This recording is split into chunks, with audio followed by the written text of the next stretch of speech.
आम दिन है और अहम अदालती कार्रवाई है।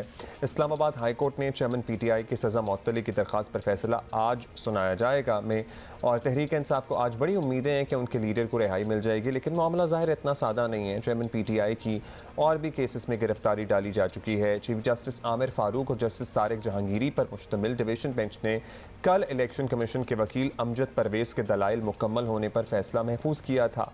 समात के दौरान इलेक्शन कमीशन के वकील अमजद परवेज़ ने अपने मौक़िफ़ में इस्तदा की थी कि अदालत रियासत को नोटिस किए बगैर कोई फ़ैसला ना दे, जिस पर चीफ जस्टिस आमिर फारूक ने इलेक्शन कमीशन के वकील से कहा कि आपने ये बात ट्रायल कोर्ट में तो की नहीं थी, जिस पर अमजद परवेज़ एडवोकेट ने कहा कि यह साबिक वज़ीर आज़म के खिलाफ करप्ट प्रैक्टिसेस का केस है, जिसके बाद फैसला महफूज कर लिया गया था। दूसरी तरफ दो नहीं एक पाकिस्तान का नारा लगाने वाले चेयरमैन पीटीआई को जेल में हासिल सहूलियात की फहरिस्त भी सामने आ गई है और गरीब आदमी लिटरली ये फहरिस्त सोचकर सुनकर सोच रहा होगा कि वो जेल में ही चला जाए। नहीं भाई, बिजली के बिल जब आपको देने पड़े ना, मतलब तो जेल ही बेहतर है, क्योंकि वहाँ तो आपको सब कुछ देसी मुर्गी भी मिल रही है और मटन भी देसी घी में बना। अटॉर्नी जनरल की जानिब से तफसील करदा फहरिस्त के मुताबिक चेयरमैन पीटीआई को हफ्ते में एक बार देसी घी में पका मटन और 2 बार देसी चिकन दिया जाता है। हम लोग खाते हैं।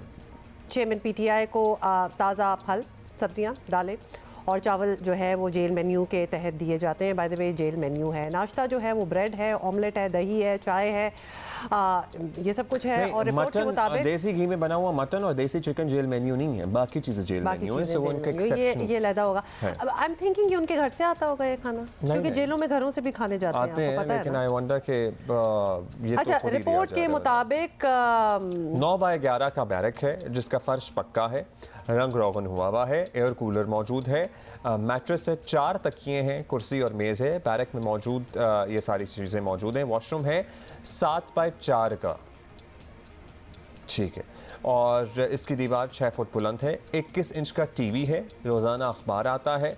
वॉशरूम की सफाई और कपड़े धोने का अमला रोज़ आता है। इंग्लिश तर्जुमे वाले 4 कुरान पाक, 25 तारीखी किताबें और इंतहाई महफूज हाई ऑब्जर्वेशन ब्लॉक में रखा गया है। इर्द गिर्द के जो बैरक्स हैं उनको भी खाली करा लिया गया ताकि कोई डिस्टर्बेंस ना हो।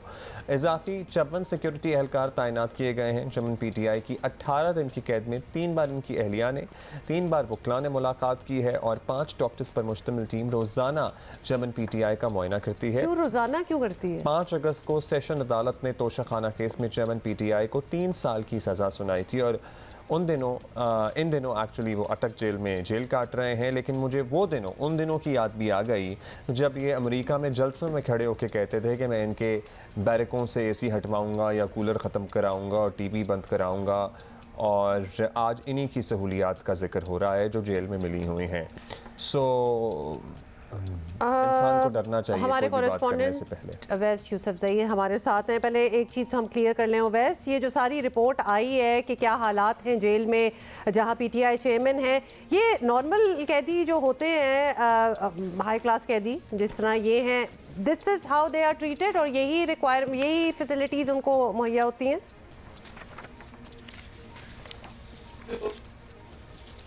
कोर्ट ऑफ पाकिस्तान ने ये रिपोर्ट तलब की थी और उस पर जेल हुकाम की जानिब से ये रिपोर्ट दे दी गई है। इस्लामाबाद हाई कोर्ट में एक चेयरमैन पीटीआई ने दरख्वास्त दे रखी है कि उन्हें अडयाला जेल से किया जाए, अटक जेल से, और उसकी वजह ये बताई गई है कि अटक जेल में A क्लास की सहूलियात नहीं है और इन्हें C क्लास में रखा गया है।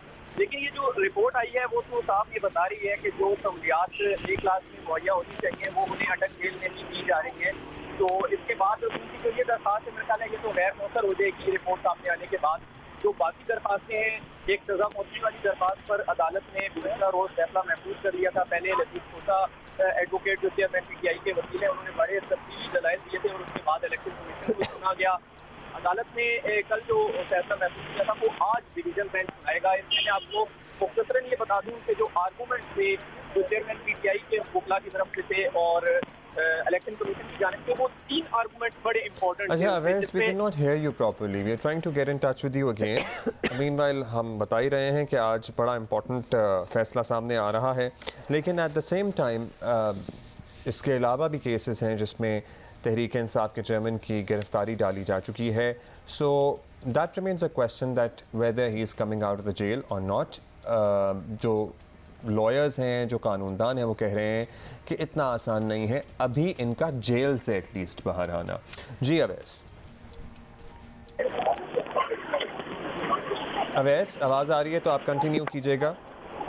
जी बिल्कुल, मुझे आवाज़ मैं अब आपको सुन सकता हूँ। जी बताइएगा कि क्या कार्रवाई हुई अब तक और आज क्या एक्सपेक्ट किया जा रहा है। पीटीआई के जो वकला हैं, लीगल टीम है, कितनी पुरुम्मीद है? जी बिल्कुल, देखें जो पीटीआई की लीगल टीम है वो तो काफ़ी पुरुम्मीद है कि आज जो फैसला आएगा उसमें चेयरमैन पीटीआई की सज़ा मुअत्तल हो जाएगी, जो ट्रायल कोर्ट की जानिब से सुनाई गई थी। इसमें जो लतीफ़ खोसा एडवोकेट हैं उन्होंने 3 पॉइंट्स पर बहुत जोर दिया था। उनका ये कहना था कि जो ये ट्रायल हुआ है और जो कंप्लेंट फाइल की गई थी ये दुरुस्त तरीके से फाइल ही नहीं की गई, क्योंकि ये इलेक्शन कमीशन का इख्तियार था कि वो ये कंप्लेंट फाइल करने के लिए किसी को कहते, मगर सेक्रेटरी इलेक्शन कमीशन ने ये कंप्लेंट दायर करने का कहा था, जो जिन्हें इलेक्शन कमीशन नहीं कहा जा सकता, क्योंकि जो इलेक्शन कमीशन की कंपोजिशन है वो चीफ इलेक्शन कमिश्नर और दीगर इलेक्शन कमीशन अरकान पर मुश्तमिल है, जबकि सेक्रेटरी इलेक्शन कमीशन का ओहदा बिल्कुल अलग है। जिस पर जवाब देते हुए इलेक्शन कमीशन के वकील जो अमजद परवेज एडवोकेट हैं उन्होंने इस मामले को क्लियर किया था और उन्होंने कहा था कि सेक्रेटरी इलेक्शन कमीशन का इंतजामी सरबराह होता है, जिस तरह सुप्रीम कोर्ट या हाई कोर्ट में रजिस्ट्रार होता है और वो तमाम जो चीज़ें हैं वो कर रहा होता है, इसी तरह सेक्रेटरी इलेक्शन कमीशन को वो पावर्स हासिल हैं। दूसरा जो नुक्ता अहम था वो ये था कि ये जो ट्रायल हुआ है ये दुरुस्त नहीं हुआ, क्योंकि ये कंप्लेंट पहले मैजिस्ट्रेट के पास जानी चाहिए थी। मैजिस्ट्रेट ने स्क्रूटनी करके फिर सेशन कोर्ट को ट्रायल के लिए भिजवाना था, लेकिन इस केस में ये जो एक प्रोसीजर है वो फॉलो नहीं हुआ और मैजिस्ट्रेट के पास कंप्लेंट नहीं गई बल्कि डायरेक्ट सेशन कोर्ट में चली गई। इसका भी जवाब दिया अमजद परवेज एडवोकेट ने और उनका ये कहना था कि ये कंप्लेंट बेशक मैजिस्ट्रेट के पास ना गई हो, सेशन कोर्ट में गई हो, लेकिन एक चीज़ पर तो जो चेयरमैन पीटीआई के वकला हैं वो भी इत्तेफाक करते हैं और वो ये इत्तेफाक करते हैं कि ट्रायल के लिए जो मजाज अदालत है वो सेशन कोर्ट ही है जिसने ये ट्रायल किया है। तो उनका ये कहना था कि इस बात से कोई फर्क नहीं पड़ता कि कंप्लेंट पहले मैजिस्ट्रेट के पास गई है या नहीं, ट्रायल का जो फोरम है वो ये सेशन कोर्ट ही है। और तीसरा बड़ा अहम नुक्ता गवाहों का था कि गवाहों को सुने बगैर ये फैसला जारी कर दिया गया और उनका हक दिफा खत्म कर दिया गया चेयरमैन पीटीआई का।